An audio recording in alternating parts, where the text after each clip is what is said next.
Welcome to the Idaho Business Podcast, the only Idaho podcast focused on providing profits for Idaho people. If you love our state and love small business, you are in the right place. We interview local legends, learn business, and have way too much fun doing it. You're listening to the Idaho Business Podcast with your friend, host, and all-around great guy and owner of New Clean Commercial Cleaning, Spencer Ward. With the current economy, how it is, I know, our administration doesn't want to admit that there's inflation going on. Obviously, there is. Some of it's been shown in shrink for inflation. You're not getting so many rolls of toilet paper anymore in your Costco pack, but you're paying the same, that type of thing going on. Yep. But would you recommend, what percentage would you recommend people putting away? I've heard, because we've heard all sorts of the percentages in the past, but maybe in this current climate, what percentage would you tell people to be putting away of their income in a perfect world scenario?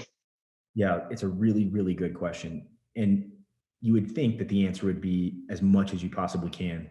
But I'd like to kind of raise my hand and maybe object to that. There's a minimum amount that you need to put away, right? You need to be putting money away each month if you can, or paying down debts, because inflation is going to eat the world. And there's a lot of people on either side of this that will say, low interest rates and the government printing money, whether they believe banks issue and deposits and all that, the only hedge against inflation historically that's time proven is ownership of equities, right? Stocks, right? They outperform inflation.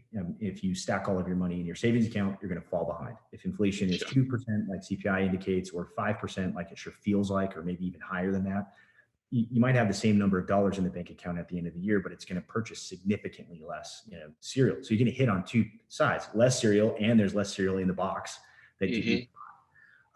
So equity and ownership of assets is historically the best hedge against inflation. That's the best way to protect yourself. So investing into stocks, investing into high quality, good stocks, having a very, very good selection process of which stocks you need to own. Real estate, historically, Idaho real estate has gone completely wild this year, to the benefit of those that own real estate and to the detriment of people trying to buy it. But those are the ways that you can outpace inflation. So a lot of people will take this to the extreme and say, I'm going to save 80% of my income. I'm going to live like not doing anything fun for my whole life. I'll push back on a little bit of that. So once you get to the point where you're saving enough, obviously save as much as you can, and more is a little bit better. But at the same time, I don't want to be 70 years old and have done nothing in my life enjoyable because I was stuck saving all of my money. I know those type of people too. Yeah, and they're around us, and they've got a financial picture and basis that is completely solid, and there's nothing that could take them down financially, right?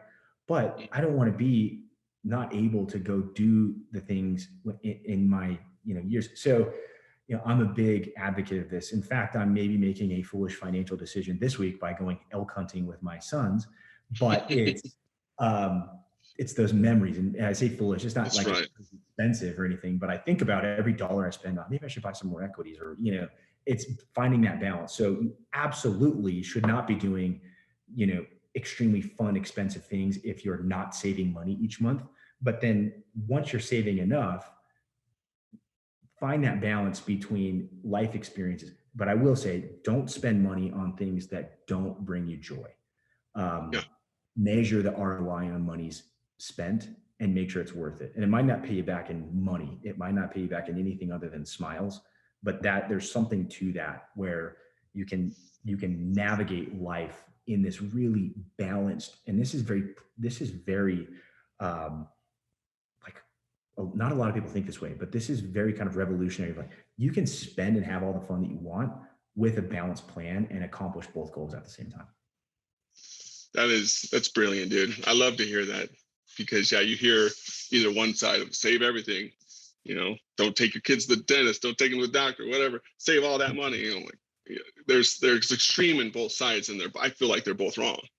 And I like your middle of the road approach, because especially in nowadays, man, I don't know about you, but negativity around is just rampant.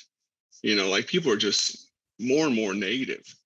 And to help them understand, you only have one shot at this life. You only have one shot at, your kids being in the same roof as you.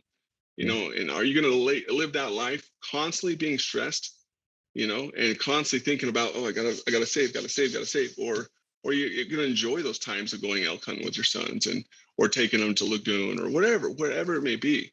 Yep. But that's the thing, like, if you're not happy when you're poor, you're not going to be happy when you're rich. You got to find that happiness that it does not revolve around money. Money can make things nicer and better, but you got to find that happiness, that core. I'm with you on that. Yeah, money makes things easier, can make you more comfortable, but it's not a ticket to being happy or being fulfilled at all. Exactly. Not by any means. I mean, no matter how much money you have. I mean, exactly. It's a lot easier when you've got money and you've got no debt and you've got a financial plan than when you're, struggling to pay the bills at the end of the month. So don't get me wrong on that life can suck if you have money issues. Yeah. But once you solve those issues, you need to find happiness in what your money can allow you to do. A very under discussed part of financial planning is giving.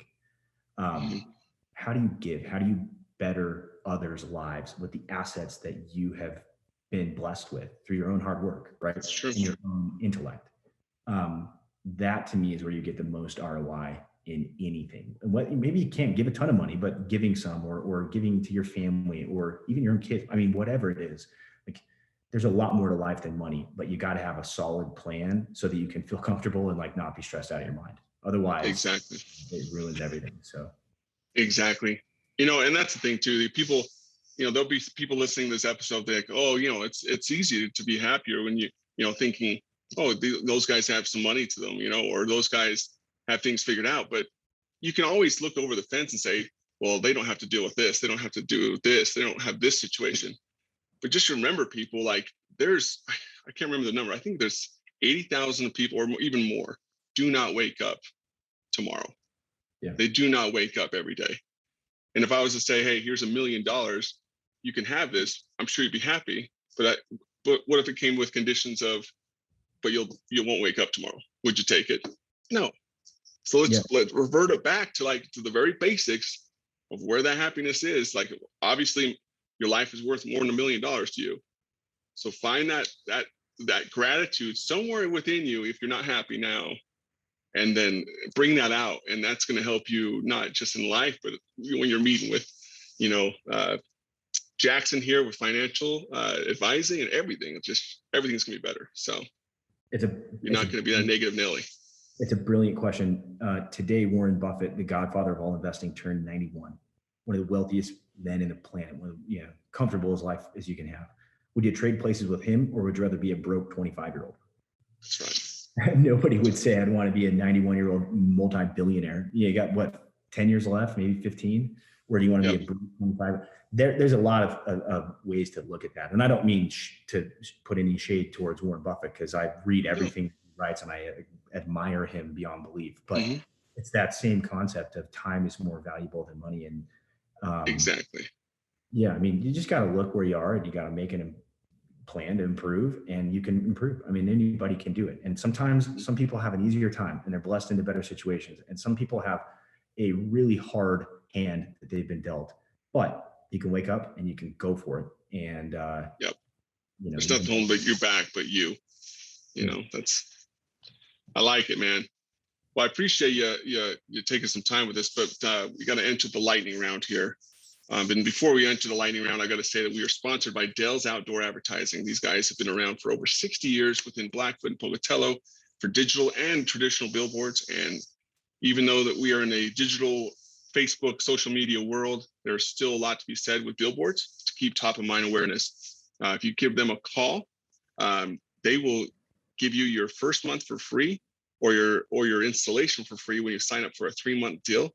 And you can give them a Dell's Outdoor Advertising a call and talk to Rob. You can give them a call at 232-6886, area code 208. I've got to say 208 now because there's 2 area codes now in Idaho. So I remember when Utah got a new area code and it's like, what's happening? Yeah, we're growing. Yeah. People listen to migrating.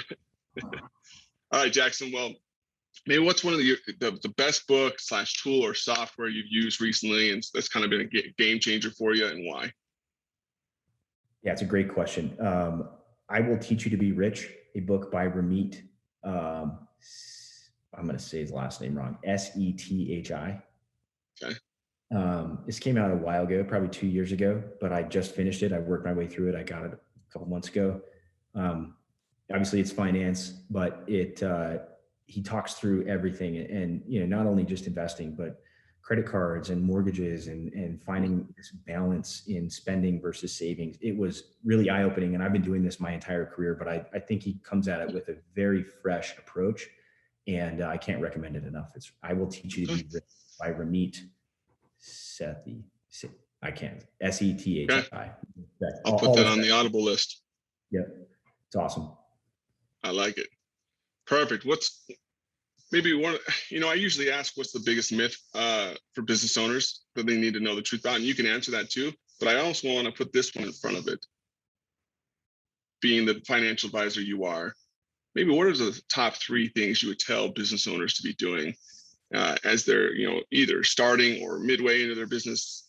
And I'm sure a lot of them are in that realm right now of preparing to be financially solvent later on in life, because it's our baby. So we want to put all of our effort and time and money back into it. So what do you, yeah.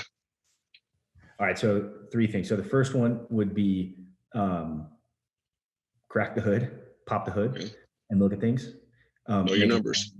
You're in charge of the ship, right? So you got to figure out how you get to profitability, how you run your business in the way that is going to benefit you the most in the future, whether that's acquisition, whether that's, selling it to someone, whether that's running it for a multi-generational family business. Crack the hood, and don't be afraid to look at the components and fix what's wrong.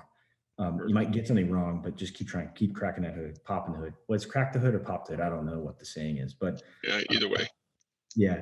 The second one I would talk about for business owners in particular is concentration of assets will build your wealth. So ownership in a business will build you tremendous wealth.